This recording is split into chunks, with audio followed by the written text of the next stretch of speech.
Hey guys, so ito yung tinira natin kahapon. Isang NMAX V2, bagong bili lang ng tropa, no?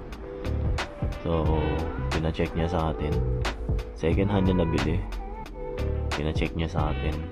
So, kung ano daw yung mga palitin na gamit, mga palitin na pyesa. So, unang-una, change oil ko. Dahil nakaka 2K na siya, 2K kilometers mula nung last na change oil niya. Medyo madumi na rin yung oil. Tapos chinek natin yung airbox, nilinisan natin yung air filter. So okay naman yung air filter, no? Naka aftermarket na siya. After nun, binuksan natin yung gilid, chinek natin yung belt.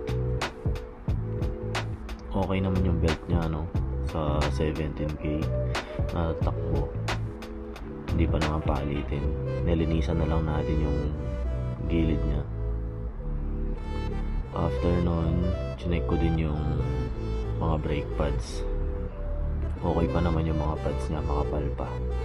Medyo madumi lang talaga, kaya nilinisan ko na lang din. Pati yung mga brake levers niya medyo nakalawang, kaya nilinisan ko na din. Okay na siya ngayon, malambot na. Na-stock up lang gawa nung walang garahe yung C-Tropa. Yung pinagbilhan niya walang garahe, kaya napabayaan.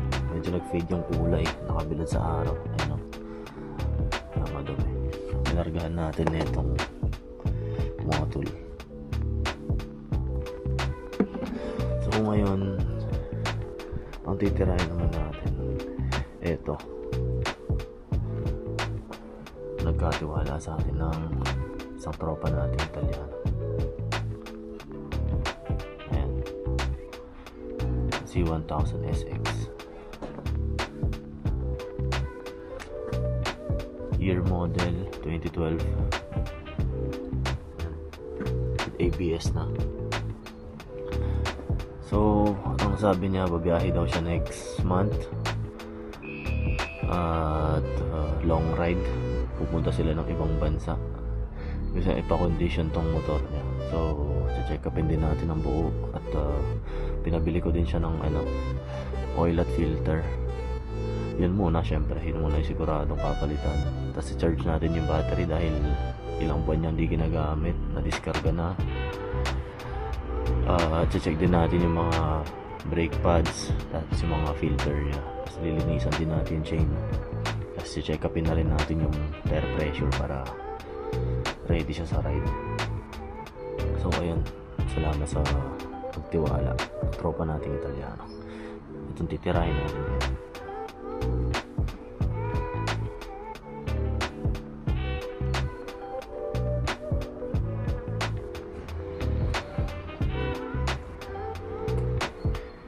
So 2012 model siya, no? Almost 13 years na, pero kakaunti lang tinakbo. 20K auto, all stock siya.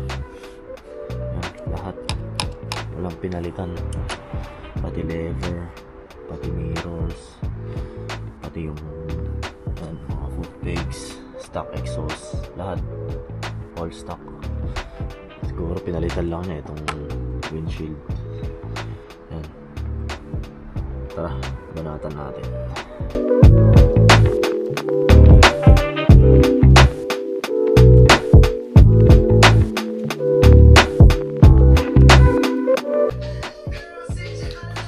So, habang tumutulo yung oil niya, tatanggalin muna natin yung battery para ma-charge natin, no? So, dito sa battery, lagi niyong unahin tanggalin yung negative bago yung positive. So, para safe, itong negative, tatali natin dito muna. Ayan, tatali natin dito. Tapos, tatanggalin natin yung positive. Tapos, i-charge natin. So, bukas pa niya naman kukunin tong motor niya. Kaya, magdamag natin tong i-charge, tong battery. Para makita natin kung palitin na ba or kung okay pa tong battery niya. Sabi niya, nasa 3 taon na daw to. So, tingnan natin. Charge natin magdamag. So sa ngayon, habang tumutulo yung oil niya, tanggalin natin yung battery, tapos check natin yung mga brake pads kung ayos pa. Okay, let's go.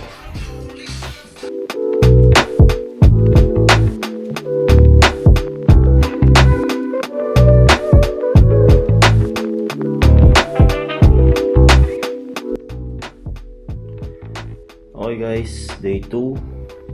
So kahapon pinatulo natin yung oil, iniwan natin magdamag dyan, tapos iniwan din natin yung battery ng magdamag. So binunutan natin siya ngayon, fully charged na. Okay na yung battery.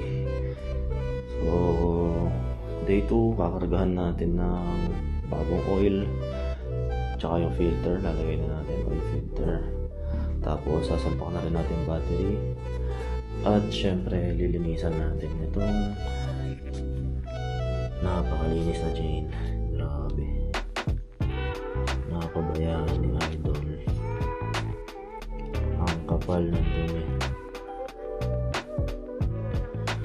Okay, tara, ayan, nilatagan ko na ng dyaryo.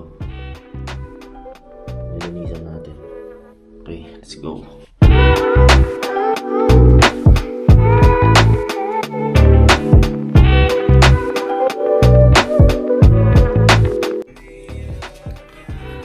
So, nalinisan na natin guys. Yan, makintab na, mukha na siyang kadena. Kanina mukha siyang grasa na may kadena eh, diba? Okay. Yan. Ayos. Okay guys, paglagay ng oil filter, lagyan mo muna ng konting engine oil. Tapos basain mo ng konti yung labe tsaka yung thread,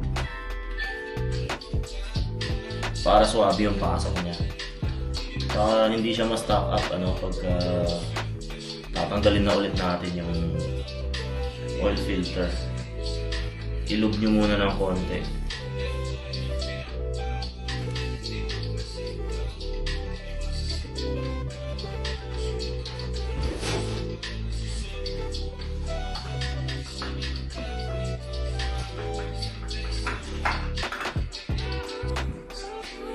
Okay, salinan muna natin siya ng 3.6 ng engine oil bago natin i-check.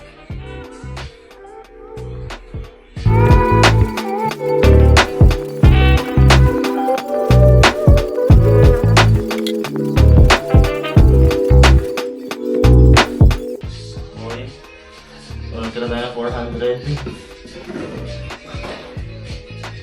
Okay, nasa kalahati siya. Ay, ito ko sa inyo.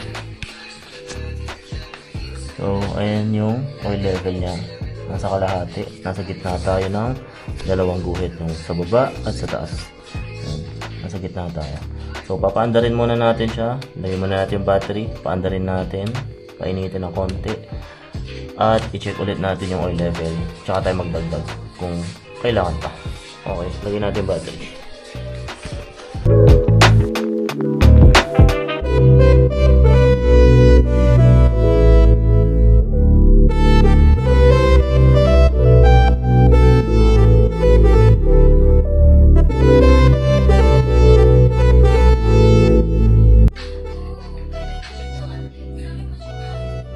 Okay, so napaandar na natin, napainit, nalagyan na natin lahat ng tornilyo niya, naibalik na natin, wala naman siyang leaks. So ngayon medyo mainit na siya, medyo bumaba yung oil level, yan, na-distribute na lahat ng oil sa makina. Ngayon dadagdagan natin siya ng konti, yung saktong-sakto lang na nakagitna sa dalawang guhit na to. So, kargahan natin ulit.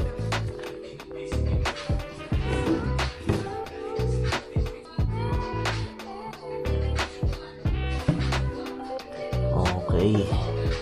So, yun. Nakagitna na siya sa dalawang guhit. Okay. So, kinain niyang oil halos 3.8 liters.